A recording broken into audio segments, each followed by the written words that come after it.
Today we're looking at the 100 amp wire size interactive calculator, an essential tool for electrical engineers and contractors who need to properly size conductors for high current applications. This calculator solves the critical problem of ensuring your wire gauge meets code requirements while minimizing voltage drop and preventing overheating.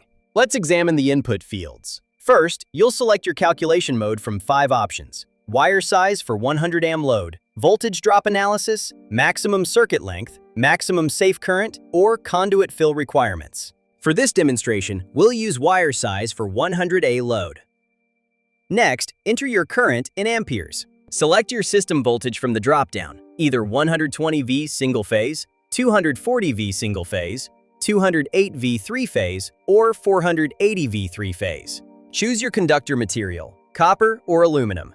Set the insulation temperature rating at 60 degrees Celsius, 75 degrees Celsius, or 90 degrees Celsius. Enter your one-way circuit length in feet and the ambient temperature in Celsius. Select your system configuration as single-phase or three-phase.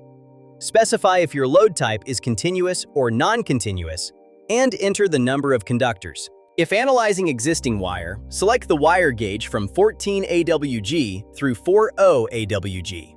Here's a practical example. For a 100 amp continuous load on a 240 volt single-phase copper circuit, 75 degrees Celsius insulation, 150 foot one-way length, 30 degrees Celsius ambient temperature. With 3 conductors, click Calculate Wire Requirements. The results show minimum wire size of 1 AWG copper with an ampacity of 130 amps after derating. These outputs tell you the smallest code-compliant wire size and its actual current carrying capacity after all derating factors. Remember, always derate for continuous loads by multiplying your current by 1.25 before sizing conductors. Find the link in the description below.